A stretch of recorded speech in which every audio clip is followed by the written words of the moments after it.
اس میں تو آپ کو اپنا گورنر پنجاب اثر انداز ہو رہا ہے، جیل میں جا کے اس کو مل رہا ہے اور کہہ رہے ہیں یہ بے گناہ ہے. آپ باہر کو تو تب بلیم کریں نا کہ ان کی طرف سے پریشر بعد میں آیا. اس پر پہلے ہمارے گورنر پنجاب صاحب جا کے اسے جیل سے منتقل کیا، اس کو ہر سطح پہ مسترد کیا گیا ہے، ہر سطح پر اس کی مذمت کی گئی ہے کہ آپ کو یہ حق حاصل نہیں ہے. آپ کیا بین الاقوامی ہمدردیاں حاصل کرنا چاہتے ہیں؟ اس حوالے سے کسی کو بھی بین الاقوامی ہمدردیاں حاصل کرنے کے لیے یہ سیاسی کیس نہیں ہوتا کہ ہم ایک مسئلے پر سیاست کرتے رہیں. اگر وہ بے گناہ ہے، ہمارے ملک میں مسلم غیر مسلم سب قانون کی نظر میں برابر ہیں، برابر کے شہری ہیں.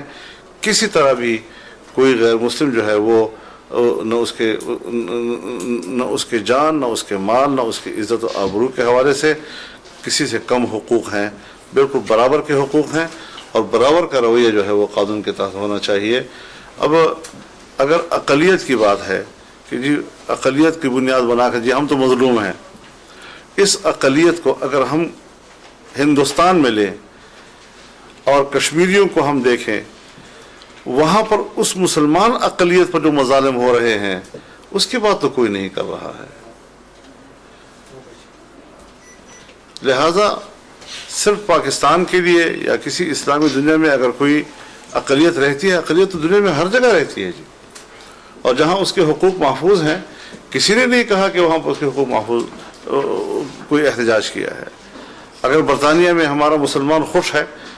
کسی نے کسی مسئلے کے اوپر، یہاں پر بھی تو فیصلے ہوتے ہیں، یہاں بھی تو مسلمانوں کو گرفتار کیا جاتا ہے، یہاں بھی تو مسلمان کو سزا دی جا سکتی ہے. کبھی کسی نے یہ سوال اٹھایا ہے کہ برطانیہ میں اس لیے فیصلہ ہو رہا ہے کہ یہ مسلمان ہے اور یہاں پر اقلیت محفوظ نہیں ہے، لیکن جب بھی پاکستان میں کوئی ایسا کیس آتا ہے تو ایک دم سے ایک مسئلہ کھڑا کر دیا جاتا ہے. میرے خیال میں اس میں ذرا انصاف پر مبنی رویے جو ہیں وہ زیادہ بہتر ہیں. بین الاقوامی قوانین جو ہے اس کا احترام کرتے ہوئے کسی ملک کے داخلی اختیار کو سلب نہیں کرنا چاہیے اور اس کو ملک کو خود سوچنا چاہیے. اس حوالے سے ہم خود اپنے ملک میں اس سیاست کے خلاف ہیں کہ اگر کسی کے ساتھ کوئی زیادتی ہوتی ہے تو ہم نکل آتے ہیں بین الاقوامی ہمدردیاں حاصل کرنے کے لیے. بنیاد پہ فیصلے نہیں کیے جاتے اس ملک میں، وہ بھی مذہبی بنا پر تو نہیں ہے جی، وہ قانون ہے پاکستان کا. ایک سوال اجازت ہو تو میں ایک اس میں ایڈ کروں گا جی. We should be very specific. ایک تو یہ کہ ہر معاشرہ جو ہے وہ اپنی اقدار کے مطابق قوانین بناتا ہے. اس پر بحث ہو سکتی ہے کہ توہین رسالت کا قانون جو ہے وہ درست نہیں ہے یا نہیں آپ اس سے، لیکن اگر آسٹریا میں ہولوکاسٹ ڈینائر جو ہے وہ قانون کے خلاف ہے، اگر فرانس میں حجاب قانون کے خلاف ہے، تو یہ ویلیو ججمنٹس ہیں جو مختلف سوسائٹیز نے کی ہیں. Number one. دوسری بات یہ ہے جو میں مولانا کی بات کو اسپیسیفک کرنا چاہتا ہوں کہ توہین رسالت کے اوپر تو پوری دنیا میں مضمون چھپ رہے ہیں کہ یہ قانون غلط ہے، لیکن کشمیر میں جس کے لیے ہم یہاں آئے ہیں armed forces special powers act کے اوپر کوئی شور نہیں ہے، پبلک سیفٹی ایکٹ کے اوپر کوئی شور نہیں ہے کہ وہ اس قدر کالے قوانین ہیں کہ ہندوستان کی فوج کا جو ایک عام سپاہی ہے وہ کشمیریوں کو قتل کر دے، اس کی پکڑ نہیں ہے. کیا وہ ہیومن رائٹ اور سول رائٹس کے خلاف نہیں ہے؟ یہی مقصد ہے ہمارے یہاں آنے کا کہ ہم اس چیز کو ہائی لائٹ کریں کہ پاکستان میں اپنے ایشوز ہو سکتے ہیں لیکن دوسروں کے گناہ مجھے معصوم نہیں بنا دیتے. تو arm forces special powers act جو ہے یہ پبلک سیفٹی ایکٹ ہے کہ جناب آپ کسی بھی شخص کو پکڑ کے جو ہے وہ آپ 2 سال کے لیے اندر ڈال دیں اور اس کی کوئی پوچھ گچھ نہیں ہے، وہ بھی تو کالے قوانین ہے، اس کے اوپر شور کیوں نہیں اٹھتا؟ تو یہاں تو چلیں چند ہم اگر کیلکولیشن کریں تو اس لحاظ سے جو کوانٹم ہے پاکستان میں توہین رسالت کا وہ تو انتہائی کم ہے کہ چند یعنی گنے چنے اگر آپ 10 سالوں میں لگائیں گے تو ڈزنز میں آ جائیں گے کیسز. وہاں جہاں 1 لاکھ لوگ جو انہوں نے شہید کر دیے ہیں، یا صرف اس سمر جسٹ ان 3 months 115 لوگ نوجوان شہید کر دیے ہیں، اس کے اوپر کوئی شور نہیں ہے پوری دنیا میں کہ جی آپ نے یہ کیوں کیا، کہ نہتے لوگوں کو آپ نے کیوں مارا. سو ہمیں تھوڑا سا بیلنس اور یہ ڈیمانڈ کرنا ہے کہ وہ تمام لوگ جو پاکستان میں یا دوسری ممالک کے لوگ جو ہیں جو جن کا کنسرن ہے کہ جی پاکستان میں بلاسفیمی لا ہے، ان کو یہ کہنا چاہیے کہ یس ہم آپ کا کنسرن نوٹ کرتے ہیں، ہمارے معاشرے کی یہ ایک ویلیو ججمنٹ ہے جس طرح آپ کے معاشروں میں ویلیو ججمنٹ ہوتی ہیں، لیکن پلیز جو سسٹمیٹک ہیومن رائٹ اور سول رائٹس کے خلاف کالے قوانین ہندوستان نے بنائے ہوئے ہیں اس ڈیموکریسی کو بھی پوچھیں کہ ایسے قوانین وہاں کیوں ہیں. جی میرا سوال آپ تینوں پارلیمنٹیرین سے ہے. کوئی بھی اس کا جواب دے دے کہ آزاد کشمیر میں صدر سے لے کے ان کے اور جو بھی پارلیمنٹیرینز ہیں یا برطانیہ میں ان کے جو رہنما ہیں کشمیری رہنما وہ بہت عرصے سے کئی 40 سال ہو گئے ہیں یہاں پہ کشمیر کے لیے لابنگ کر رہے ہیں اور جہاں پہ آج آپ میٹنگ اٹینڈ کر کے آئے ہیں وہاں پہ بھی بہت سی سینکڑوں لابیز ہو چکی ہیں. تو آپ کا جو گولز ہیں وہ کشمیریوں سے مختلف کیسے ہیں آزاد کشمیر کے لوگوں سے؟ آپ اس پہ تھوڑی روشنی ڈالیں. جی مکسی صاحب آپ یا مختلف تو نہیں.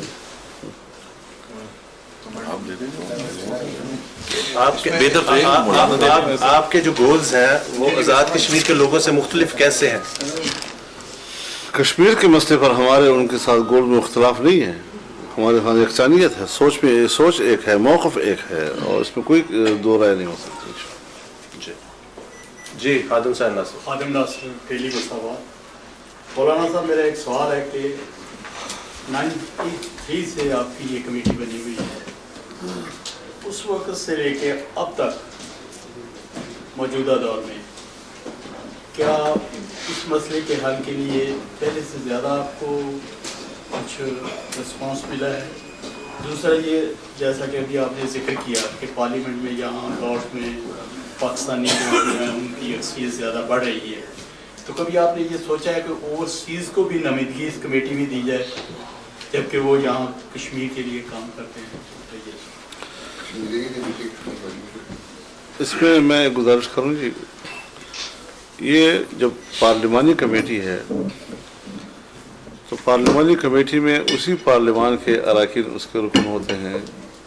جو اس میں منتخب ہو کر آتے ہیں. اب کشمیر کے حوالے سے تو یہاں پر بھی گروپس بنتے ہیں,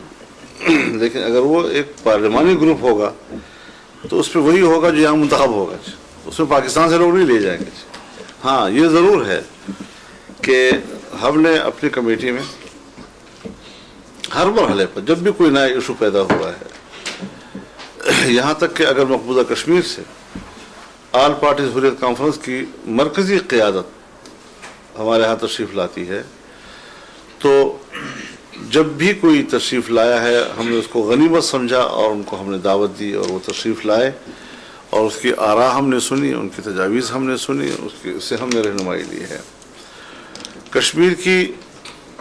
جو ہمارے آزاد کشمیر کی تمام سیاسی جماعت ہیں اس کی قیادت کو بارہا ہم نے دعوت دی ہے. آل پارٹیز حریت کانفرنس آزاد کشمیر چیپٹر, ابھی میرا خیال میں پچھلے مہینے اس کی ایک میٹنگ ہوئی تھی ہمارے ہاں, اور کوئی 28 اراکین اس کشمیر کمیٹی میں تشریف لائے. تو کشمیری قیادت کے ساتھ کشمیر کمیٹی جو ہے وہ مشاورت کا عمل جاری رکھتی ہے, اور ہماری ویسی بھی رائے ہے کہ مذاکرات جو ہیں جو انڈیا پاکستان کے درمیان ہو رہے ہیں اس میں بھی کشمیری کو باقاعدہ ایک فریق تسلیم کر لیا جائے اور وہ مذاکرات کا حصہ ہو, یا کم از کم مذاکرات کی اتنا قریب رہے کہ جتنی بھی قدم بقدم ڈیولپمنٹس ہوتی ہیں اس سے اس کو ہر وقت مکمل آگاہی ہو اور اس کو اعتماد ہو اس ڈیولپمنٹس کے اوپر. جی طارق صاحب. آپ کو بہت شکریہ. آپ کے حصے سے کشمیری مسئلہ ہے. 1857 تک ہمارا سارا ہندوستان ایک پختہ مسلمان ملک تھا. 1947 میں ایسٹ انڈیا کمپنی برٹش راج نے پورے خطے کو مسلمانوں کو تباہ کر دیا, ٹکڑے ٹکڑے بنا دیے. بلوچستان, پنجاب, فرنٹیئر سارے اسی طرح کشمیر کو بھی باڑ لگا دیا. انڈیا نے تو اسے اپنا صوبہ ڈکلیئر کیا ہوا ہے اور آپ نے اس کو تسلیم ہی نہیں کیا. آپ کیسے کس بنیاد پر انڈیا سے مذاکرات کیا؟ کسی بلوچی نے پاکستان کو گالی نہیں دیا, نفرت کا اظہار نہیں کیا. کشمیری آپ کو پختونی اس طرح, لیکن کشمیری تو ٹوٹل کہتے ہیں کہ ہم پاکستانی نہیں ہیں, حالانکہ وہ سارے اسی خطے کے لوگ ہیں, اسی خطے کی. یہ فیصلہ تو جب استصواب برائے ہوگا تو اس وقت ہوگا نا. جہاں تک ہے اس بات کا تعلق کہ انڈیا نے اس کو اپنے ملک کا حصہ بنا دیا ہے, دستور ہند میں ترمیم کی انہوں نے. یہ ترمیم اقوام متحدہ کی قراردادوں کے بعد ہوئی, اور یہ ترمیم کہ جس کے تحت کشمیر کو ہندوستان کا جغرافیائی حصہ قرار دیا گیا، یہ بذات خود اقوام متحدہ کی قراردادوں کی نفی ہے، جبکہ پاکستان روز اول سے اقوام متحدہ کی قراردادوں کی بات کرتا ہے، اور جب اقوام متحدہ یہ کہتا ہے کہ کشمیریوں کو استصواب رائے کا حق ہے کہ وہ اپنی رائے سے خود فیصلہ کریں کہ آئدر انڈیا آئدر پاکستان، تو پاکستان نے تو پھر اس خطے کو متنازع کہنا ہی ہے، بلکہ میں تو اس سے آگے جاتا ہوں اور میں یہ واضح طور پر کہتا ہوں کہ پاکستان کا موقف صحیح ہے۔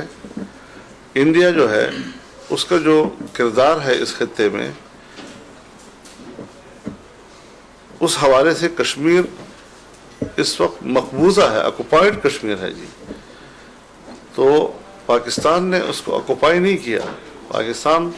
اس کے حق کو ہر وقت تسلیم کر رہا ہے۔ جب بھی اقوام متحدہ والے آئیں، اپنی نگرانی میں لائیں اس مسئلے کو، اس پر عمل درآمد کو یقینی بنائیں، پاکستان آزاد کشمیر کے ہر کشمیری کو حق دے گا کہ وہ پورے آزادی کے ساتھ اپنی رائے دے۔ یہی حق مقبوضہ کشمیر میں جو کشمیری ہیں ان کو بھی ملنا چاہیے۔ جی صحیح۔ جناب مولانا صاحب، آپ کی توجہ پاکستان میں ایک اور مسئلے کی طرف مبذول کروانا چاہتا ہوں۔ حالیہ حج کے موقع پہ جو مسائل کریٹ ہوئے ہیں، اور اس میں آپ کی پارٹی کے جو ایک وزیر ہیں انہوں نے بھی بڑا سخت الزامات لگائے ایک وزیر حج پہ، تو اس وقت ایک عالم دین کی حیثیت سے اور حکومتی پارٹی میں بلکہ مرکزی حکومت میں شامل ہوتے ہوئے آپ مجھے کینڈیڈیٹ بتائیے کہ یہ جو حج کے مسائل ہیں ان کو حل کرنا آپ کی ترجیحات میں کہ کہاں تک؟ میں اس حوالے سے کوئی زیادہ باتیں نہیں کہہ سکتا، اور میں مناسب بھی نہیں سمجھتا کہ جہاں پر انکوائری شروع ہو، اور وزیر اعظم نے بھی اس کا نوٹس لیا، دونوں منسٹروں کو کہا کہ آپ بیانات مت دیں، ہم چونکہ یہ حکومت کے نظر میں ہے یہ ساری صورتحال، جو ڈائریکٹر جنرل ہے حج کے ان کو بھی واپس بلا لیا گیا، گرفتار بھی ہو گیا ہے، تو کسی حد تک اب وہ سب جوڈس بھی ہو گیا ہے۔ اس حوالے سے مسئلے کو اگر عدالت میں ہے تو پھر بھی ہم زیر بحث نہ لائیں، اور اگر انکوائری میں ہے تب بھی میرے خیال میں پریس کانفرنسوں میں اس کو زیر بحث لانے کی ضرورت نہیں ہے۔ یقیناً حجاج کو شکایات ہیں، بہت زیادہ ہیں، بہت تکلیف برداشت کی ہے، لیکن اس کی تلافی ہونی چاہیے۔ جو نقصانات ہوئے ہیں آئندہ جو ہے اس کا اعادہ نہیں ہونا چاہیے، لیکن جہاں تک اس میں وزیر کا کیا کردار ہے، کس حد تک ہے، اور اس ذاتی طور پر کس حد تک اس میں ذمہ دار ہیں، اس کو جب انکوائری ہو رہی ہے اور حکومت خود متوجہ ہے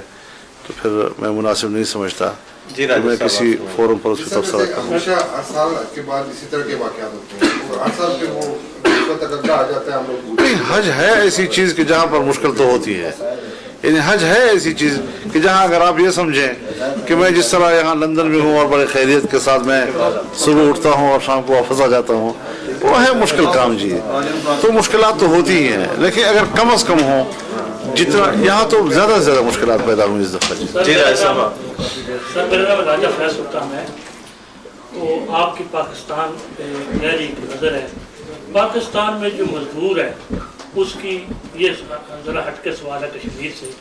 اس کی جو تنخواہ ہے کم سے کم اس کی 7,000 روپے ہے، اور اس کا جو ٹیلی فون جو گیس کا بل آ جاتا ہے، جو بجلی کا بل آ جاتا ہے وہ 9,000 آ جاتا ہے، تو وہ 7,000 میں کس طرح گزارا کر سکتے ہیں؟ بجلی کا عالم یہ بجلی مل ہی نہیں رہی ہے ہی نہیں ہے، اور بل اس کے آ رہے ہیں، گیس ہے ہی نہیں ہے، گیس کے بل آ رہے ہیں، اس کے اوپر پلیز نہ آپ، اور چائلڈ لیبر کا قانون ہے مگر اس پہ عمل درآمد آج تک نہیں۔ انفارمیشن نہیں، میں کہ ہم چونکہ ملک سے باہر ہیں اور ایک خاص کشمیر کے مشن پہ ہیں، تو میں تو کوئی جو میں مسلم لیگ نون کا رکن ہوں اور ہمارے حکومت سے شدید اختلافات ہیں، لیکن اس موقع پہ میں بہتر نہیں سمجھتا۔